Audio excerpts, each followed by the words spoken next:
Hello student, Lakshmana infinity में आप सभी का बहुत बहुत स्वागत है। और नीट एस्पिरेंट 2027 के लिए 10 क्वेश्चन की सीरीज़ 11th क्लास की एनसीईआरटी से cell the unit of life से मैं ये शुरुआत करने जा रहा हूँ। और आज वो 10 क्वेश्चन हैं जो डायग्रामेटिक ज़रूर है, मगर आपके कॉन्सेप्ट एनसीईआरटी के लाइन टू लाइन क्लियर करने में बहुत ही हेल्पफुल होंगे या मददगार होंगे। चलिए देखते हैं। आपने पूरा एनसीईआरटी को ढंग से पढ़ा होगा और उसके साथ ही हम आज शुरुआत करते हैं इसमें। क्वेश्चन नंबर 17 कहता है कि select the option with correct labelling to given structure to Golgi apparatus. यानी जो गोल्जी अपार्टस जो डायग्राम दिया गया है, इसके अंदर जो लेबल है A, B, C, D, इनके आपको आंसर देना है। तो अब जैसे जहाँ पर A दे रखा है ये है सिस्टनी, और B है ये वेसिकल है, C है ये ट्रांसफेज है, और D है वो सिस फेज है। आप इस डायग्राम में देख सकते हैं कि C है वो ट्रांसफेज है और C है वो सिस फेज है। अब इसमें जैसे जो सिस्टनी है वो क्या होती है, ये एक प्रकार की flattened membrane bound sacs of Golgi are called cisternae. उसको सिस्टनी कहते हैं, यानी गोल्जी की चपटी झिल्लीदार जो थैली होती है उन्हें सिस्टनी कहते हैं। और एनसीईआरटी भी लाइन कहता है, एनसीईआरटी में आप देखना उसमें लिखा है, स्पष्ट है कि Golgi apparatus consist of many flattened disc shaped sac और सिस्टनी। इसी तरीके से ये है। उसके बाद में जैसे वेसिकल, अभी हमने इसमें ऑप्शन में देखो बी में वेसिकल आया, तो वेसिकल कहता है कि स्मॉल स्पेरिकल बॉडीज और ये budding from Golgi are vesicles. ये क्या है, गोल्जी से निकलने वाली छोटी छोटी स्पेरिकल संरचना है, ये स्ट्रक्चर है, उसे वेसिकल कहते हैं। अब है सिस फेज और ट्रांसफेज क्या होता है। जो सिस फेज है वो हमेशा एंडोप्लाज्मिक रेटिकुलम से किसी भी पदार्थ को ग्रहण करता है या रिसीव करता है, तो उसे क्या बोलते हैं, सिस फेज कहते हैं। और जो ट्रांसफेज है वो क्या करता है, पदार्थ को बाहर भेजता है, यानी उसका ट्रांसफ़र करता है। इसके नाम से ही पता लगता है आपको। तो ये मैन्युफैक्चरिंग करता है या कॉनकेव फेस होता है, ये रिलीज़ करता है सेक्रेटरी वेसिकल्स में। तो कोई यानी आप ऐसे हिंदी में कहते हैं किसी पदार्थ को अगर बाहर भेजते हैं तो उसे ट्रांस कहते हैं। तो ये इसका हो गया, ठीक है। इसका आंसर 1 हो गया। क्वेश्चन नंबर 18 है,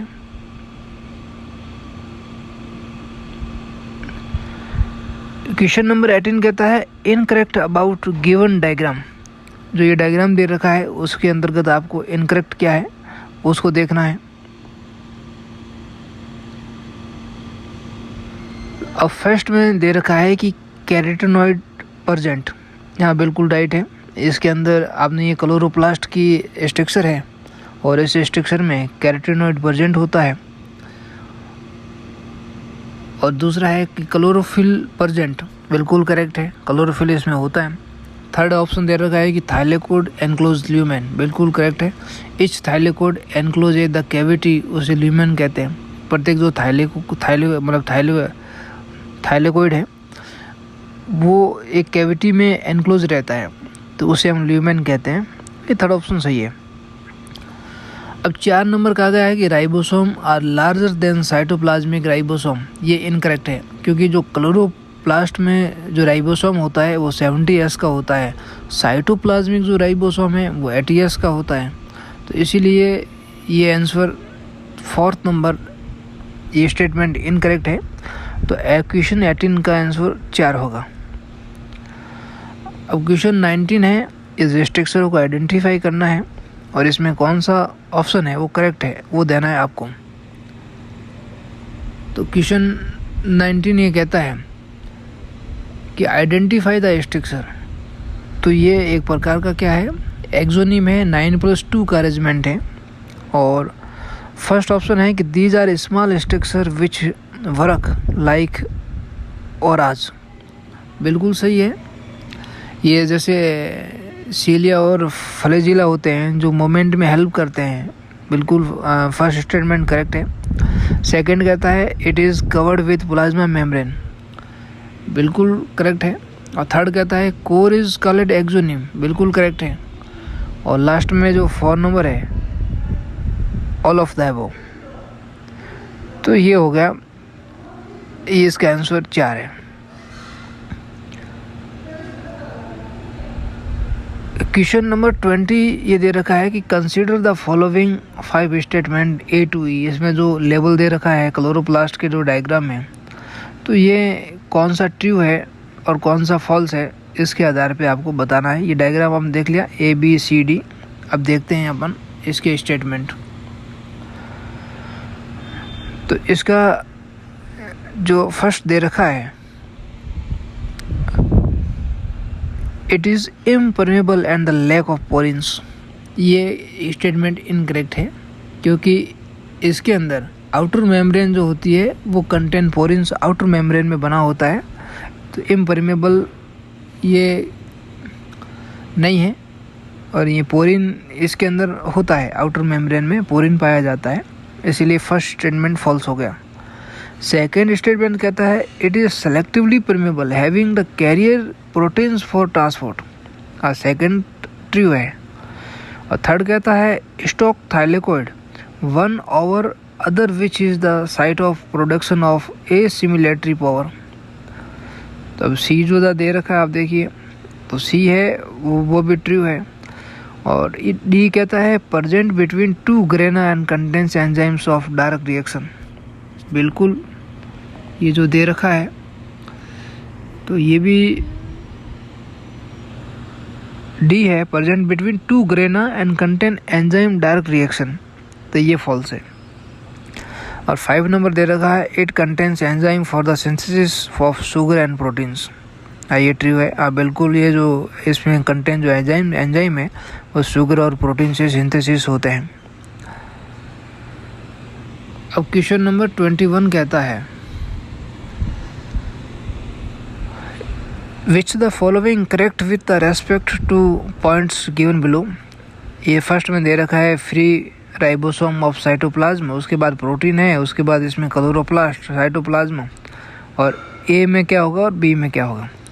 और दूसरा दे रखा है ribosome of rough endoplasmic reticulum, उसके बाद में प्रोटीन है, उसके बाद में एंडोसोम है, सी में आपको बताना है, डी में अभी बताना है, और ये लाइसोसोम दे रखा है।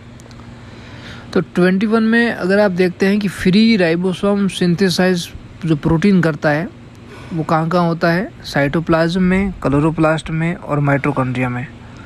तो इसमें साफ है, तो बी है वो वहाँ पे माइटोकॉन्ड्रिया होगा। तो यहाँ पे जिस ऑप्शन में बी में माइटोकॉन्ड्रिया दे रखा है तो वो ऑप्शन सही है, इसका आंसर 2 सही है। सीधा आ गया 2, क्योंकि और तो कोई है नहीं। और रफ एंडोप्लाज्मिक जो रेटिकुलम है वो राइबोसोम सिंथेसिस प्रोटीन करता है गोल्जी में, लाइसोसोम से, प्लाज्मा मेम्ब्रेन में और एंडोसोम में। तो डी है वहाँ पे गोल्जी कॉम्प्लेक्स आएगा, तो इसका आंसर 2 हो गया सीधा। तो अब और दूसरा आपका एक बता दूँ, हाँ ये पूरा हो गया। अब नेक्स्ट क्वेश्चन लेते हैं, क्वेश्चन नंबर 22 ये कहता है choose the correct combination of answer. इसमें करेक्ट कॉम्बिनेशन बताना है आपको आंसर का कौन सा होगा।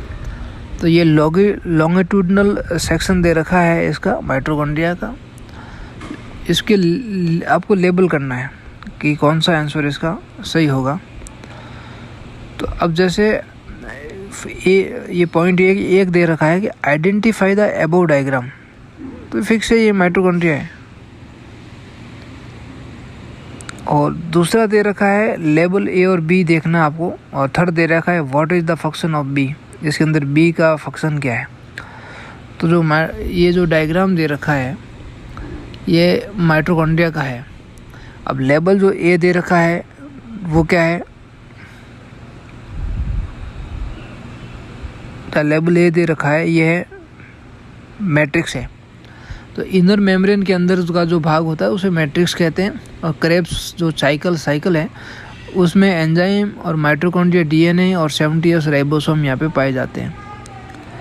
अब जो बी दे रखा है वो एक क्रिस्टी है। तो इनर मेम्ब्रेन की फॉल्ट्स है और सरफेस एरिया बढ़ाती है। और फंक्शंस ऑफ बी क्रिस्टा का है increase surface area of ATP synthesis. तो इस तरीके से ये हो गया। तो इसका आंसर कौन सा होगा? इसका आंसर होगा 3, क्योंकि एनसीईआरटी भी ये कहती है कि cristae increase the surface area और एटीपी सिंथेसिस। अब इसका आंसर 3 देख लो आप। फर्स्ट में longitudinal section of mitochondria, A matrix है, बी क्रिस्टी है और थर्ड है इंक्रीज सरफेस एरिया। तो ये पूरा हो गया आपका। अब क्वेश्चन नंबर 22 हो गया।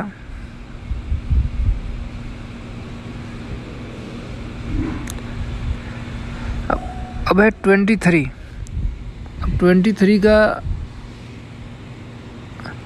जो दे रखा है उसमें choose the correct option, right ABCD।